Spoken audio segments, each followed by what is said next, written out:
السلام عليكم ورحمة الله وبركاته كسو دوادا مركلة إيا channel كيني أها توسينتي جرادكا إيا برشادة حكمة إيا ولاشيني اسمها خليفة علي ومركلة إديسي دا واحدة يلا أو قلبدا أوران واحدة يلا أو قلبدا أوران ما شاء الله وحكا بدلي كربرو مركو جارسين كرقولة دوني ليبانا قراءة ما شاء الله أو دريالكا qoyska Soomaaliyeed ma sha Allah daryeelka bulshada Soomaaliyeed waxay walaasha ismaha qalif ku leedahay cashirka qiimaha badan inta hore u galan subscribe like and share ma sha Allah khayr wala faafiya soo dhawo walaalkay qaali walaashii qaali qalbi roonayaal soo dhawaada ayay leedahay walaashin ismaha qalif qalbi roon waxay ku leedahay balanteen waa wanaag balanteen waa wanaag iyo xumaanta oo la reebaa soo dhawo walaalkay qaali walaashii qaali qalbi roonayaal maanta ismaan khaliif maxay ku sidaa ismaan khaliif maanta waxay ku sidaa cashir aad iyo aad u tayo badan aad iyo aad qiimo badan waxna ka bedeli kara horumar gaarsiin kara guuladun libana qira'a waxaan ku leedahay waxaan ugu magac daray isbaraxtir walaal isbaraxtir abaayo isbaraxtir aboowe isbaraxtir walaalayaal isbaraxtirno walaalayaal waa maxay ereyga isbaraxtir ayaa idinku soconaya marka ugu horeysa isbaraxtir ereygan waa erey Soomaali ah waxaa loo isticmaalaa caanaha ayaa uu barxan yahay la dhahaa ereygan anaa sameeyay anaa alifay ereygan ma garanayo aan hore dad uma maqal kulay way dhici kartaa in hore loogu hadlay ereyga waxaa maqlay inuu barxan yahay barx waxyar caanaha waa la barxay biyo lagu daray caanaha barxan saafi ma aha wax kasta meeshiisa hadii laga qaado meel kale la geeyana saafi ahaan uu barxan yahay hada marka waxaan ka hadlayaa ruux binu aadan ayaan ani la hadlayaa hada caanaaga saafi ka dhig kuma dhahayo soorta cunaysa saafi ka dhig kuma dhahayo waxaan ku leeyahay walaal isbaraxtir aboowe isbaraxtir abaayo isbaraxtir adduunya aakhira horumar gaartid aad guuleysatid dhaxal wanaagsanna aad ka tagtid adduunka oo dhan maha ilmaha ay kaliina ku dhaxlayaan dadka badana waxaa laga rabaa inay dhaxal wanaagsan ka tagaan dhaxalka ugu wanaagsan laga tagana waxa way wax wanaagsan oo laga dhaxlo ma ahanti idinka mar walba waxa ku mashquulshan aad oo wax ma bulshada waxa ku mashquulshan guriyo in la iska dhaxlo in dahab la iska dhaxlo in diamond la iska dhaxlo in baawro waxaas wax qiimo leh ma aha qofka adduunyada ugu guriga weyn ee waxaas qiimeeyana wuxuu goobaa adduunyo qiimo male walaalayaal ka soo degna adduunyo laakiin maxaa la iska baraxtirayaa maanta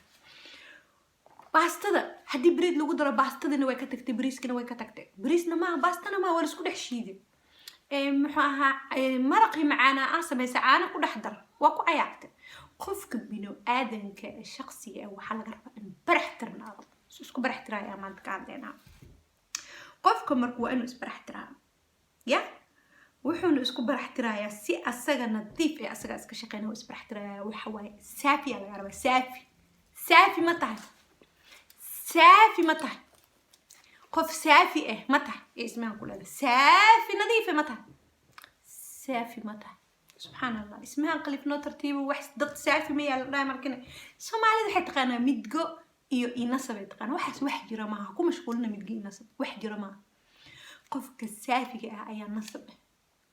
qofka nasabka saxda waa saas wax midga la dhahana ma jiro aniga ma aaminsanay waxaas aan aaminsanay waxaan aaminsanahay qofka ugu tayada badan waa saafi marka soo saafi ku noqonayo ma sha Allah walaashii qaali iyo walaalkii qaali qalbi roonayaalo walaasha ismaha qaliif waxay ku leedahay walaal qaaliyo qalbi roono isbaraxtir waxa iska baraxtirtaa meesha ugu weyn oo ruux binu aadankiina iska baraxtira ugu weyn waa aqoontiisa baraxtir aqeedadaada ha baraxtirnaado aqeedo baraxsan sheeg way marka aqeedada baraxsanta maxaa dhacay waa dhibaato marka sida isku baraxtirta wax iska baraxtirta ilaahay si dhabu aamin nabiga maxamed alayhi salaatu wasalaam sunnadiisa raac xaq ku sugnow danaha uga eheebaysan diinta qof ma aragtay dartiisa salaata u tukan dadka ha ku arkaan salaata u tukan istutus ha sameenin ha xasdin dadka ha dhibaateenin gadaashood ha ka shaqeyn ha isku dirin ha dhibaateen horta hore inta xunba xasbunallah ilaahan ka magan galnay qofka muslimka inuu aqeedadiisa baraxtira ayay ka mid tahay waxaas oo dhan qofka hadduu dhaho laa ilaaha ila allah anna maxamed rasuulullah ilaahay bis iyo nabigayga maxamed alayhi salaatu wasalaam iyo ashaadada u qirta oo nabiga u yeelaa afka ka dhahaa laakiin gudihiisa baraxsaneen muxuu sameynaya salaadu tukanaya wuu soomaya sadaqu la baxaa kanuu la baxaa kanuu la baxaa wax dhan uu sameynaa kheyrkii oo dhan uu la imaanaa laakiin wuxuu u sameynayaa ilaahay dartiis ma aha marka wuu barxan yahay waxaa ku barxsan dad kale halagaa sheego halow sheego sheeg ayuu u sameynayaa marka naga daaya walaalayaal qaaliyaalo qalbi oroonayaalo caqiidadeena waa inaan baraxtirnaa qof kastoo islaam uu garanayaa shanta tiir islaamka iyo arkaanu iimaan oo si dhab loo qaataa shanta tiir islaamka iyo lixda tiir arkaanu iimaan oo si dhab loo qaataa ayay diinta islaamka maasha allah diinta islaamka markaas complete ayay noqonaysaa kitaabkaaga qur-aanka iyo sunnada nabiga maxamed calayhi salaatu wasalaamna xikmad ku qaadaa maaha lagaa sheego maaha adduunyo maaha dadka ku ammaanaan maaha kan jasta saxar la oo qof saxar la-een waa yaryaha laakiin bal aan isku dayno inaan isbarax tirno walaal qaaliye iyo qalbi oroono caqiidadaada markaa soo barax tirtid maxaad barax tiraysaa marka dhaqankaaga ayaa barax tiraysaa horta qofka markuu si dhaba diinta islaamka u qaato waxa wanaagsan oo soo sameeyo wuu barax tirnaanayaaba maasha allah qof barax tiran uu noqonaa wax walbaba ilaahay dartiis ayay ka tahay maasha allah waxaan ku leeyahay waxaa iska barax tirtaa dhaqamadaada maxaa ka barax tiraysaa si aad adduun iyo aakhiro u guulaysatid waxaa laga rabaa qofka muslimka inuu barax tirnaada suu ku barax tiran yahay marka wuxuu ku barax tiran yahay inuu asaga ahaada iyada ahaata anigana aniga ahaada adiga ahow iyada ha ahaata asaga ha ahaado aniga ayagana ayaga ha ahaadaan idinkana idinka ahaada adiga ahow anigana aniga ahaanaya iyadana iyada ha ahaata asagana asaga ha ahaado idinkana idinka ahaada anagana war walaalayaal qaaliyaal oo qalbi roonayaal waxaa idin sharxay waa fahanteen oo malaynaa qof kasta siduu iyo ilaahay u sameeyay maskaxdiisa asaga ha isticmaalo asaga ha aado asaga wixiisa ha sameysto asaga aqligiisa ha ka shaqeysto qof barax tiran ha noqdo laakiin qof lagu dhex hadlaayo lagu dhex jiro maskax kale ku socdo aqli kale ku socdo walaalayaal dhaxalka ugu xun nin raga iyo qof dumara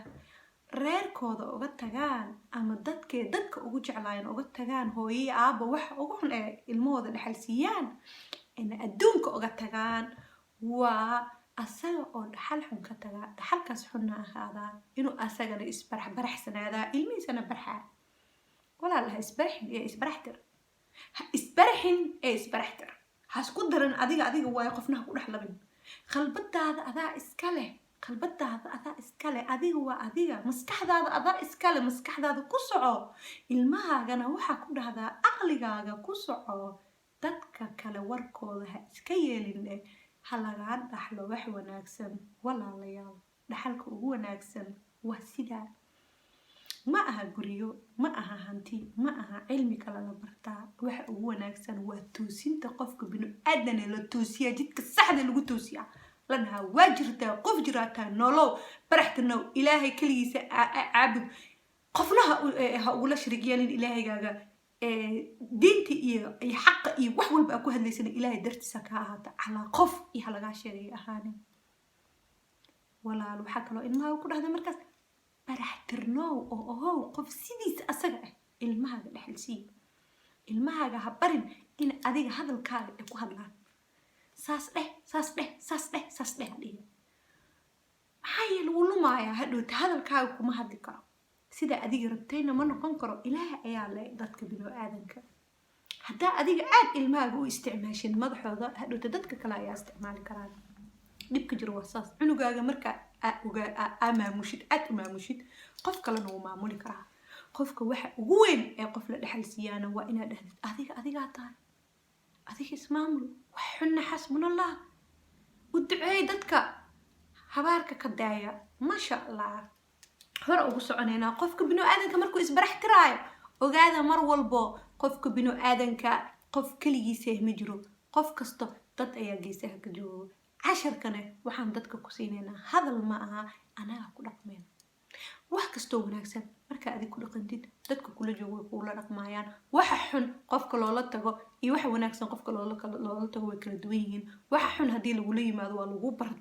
lagugu bartay ilaan qof barxanaa tahay wax kastoo xuna lagaa dhamaysan karaa waxa wanaagsanna waxaa loola tagaa dadka wanaagsan maxaa yeele wax xun ma yeelayaan ma baraxsan waa dad isbaraxtireen isbaraxtir walaal isbaraxtir horaan ugu soconaynaa cashirkii waxaa kaloo isbaraxtirkaaga inuu ahaada laga rabaa inaadan marnabana dadka koobi noqon oo micnaha qof dadka kale ku daydo saanuu sameey intuu ka dhaca kanuu sameey waxay dadka sameeyaanba inaad samaysid wax koobi ah waa lumaysaa adiga ma ahaanaysid nadiif ma ahaanayso qof dhibaataysan oo waxaa ahaanaysaa aad iyo aad u dayacana noqonaysaa marka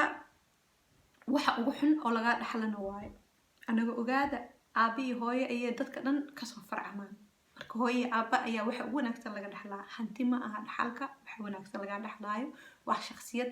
madax banaan oo nadiif ah ilaahay si dhab ugu xiran aqoonta islaamka si dhab loogu quudiyay oo daacada oo nadiif ah oo karti leh aqli leh wax soo saar leh wuxuu baranayaa doorashadiisa si u taala ogaada ku mashquulina cilmiga uu qofka dooranayo ku mashquula qofka tiyadiisa saaradiisa iyo shakhsiyadiisa qof qiimo badan oo karti badan aqli badan wanaagsan daacada nadiif ah inaad soo saartid ku talagala mar walba taas ku talagala haddana waxaan leenahay waxaa ka mid ah isbaraxtir sidee kaloo isku baraxtiraysa waa inaad saafi ahaataa saafi inaad ahaato waay saafiyaad ahaanaysaa aadan noqon saafi waxaa ka ahaanaysaa qof la isticmaali karo inaadan noqon iyadana qof la isticmaali karo inaadan noqon qof oo wixii la dhaha yeelaynin qof haddii qof lagu diri karo qof la diri karo tayo male ilmaaga haddaa maanta dhan dirtid dad ku dirtid berina ayagaa lagugu soo diraya saas waay dadka la diraayo qiimo male qof qiimo badan maa qofka la diri karo qofku waa inuu aqli badnaada maskaxdiisa iyo aqligiisa ka socdaa uu qof binu aadana maskaxdiisa dhexgeli karin una maamuli karin shakhsi madax banaan ahaan ilmahaaga u bar hooyo waa madax banaan tahay aab waa madax banaan tahay anaa ku dhalay waxaa rabo samey kuma dhahay waxa xaqa ah ayaa faraysaa ilmaha marka hore uu kusoo quudisid inay diintooda iyo caqiidadooda barax tiraan inta kalena way barax tiraayaan ogaada adduunkan waa laga tagayaa waa laba beri waxba ma aha qiimo male waa khasaaro fara badan ayaa adduunka kugu imaanaya aakhirna naarta jahanaba ayaa dadka sugaysa walaalay qaaliyaalo qalbi oronayaalo horumar adduun iyo liibaan aakhiro iyo qaar fara badan ayay walaashiin ismahaan khaliif halkaan idinkaga soo sheegtay waxyaabaha nolosha ugu qiimaha badan ee ruux binu aadan shakhsiyadiisa lagu dhisaa ayaa idin sheegay ما شاء الله سود وهذا مركل يا دلي هاي بلنتين ومحي أهد وناك بلنتين وناك يحمان تقول الريوة ولا الكي ولا شيء قالي قلب أورونيالو عشرة وكلا وكلا أفر بدن أيام إنه هيا والدريال oo shakhsiyada qofka binu aadanka lagu daryeelo markaas ayaa qodad wanaagsan markaas soo saarnay dadka gacanta isqabsan karaan dadka wanaagsan ayaa horumar gaaro dadka markay xumaadana way kala firdhismaan isku qalbi ma noqonayaan dadka isku qalbi markay yihiin ayay israaci karaan ogaada aan ka cudubilaysana sheedaan inta xun sheedaan ayay ka ahaatay inta wanaagsan ilaahay ay ka ahaatay maasha allah iyo malaa'igtiisa ayaan raacaynaa waxa wanaagsan aan dhegaysanaynaa waxa xun ma dhegaysanayno waxaa tahay qof qaali ah qalbi uroonay iyo qalbi uroono walaashiin idinla dardaarantay waxay ku tiri isbaraxtir qeyr wanaagsan ayay ismaan kusoo tabisay wuxuuna kasoo baxayaa qalbi aad iyo aad idin jecel dhammaan bulshada soomaaliyeed rag iyo dumarba waayeel dhalinyaraba wiili gabarba soo dhawaada abi hooyaba waa idin jeclahay soo dhawaada wassalaamu calaykum waraxmatullaahi wabarakaatu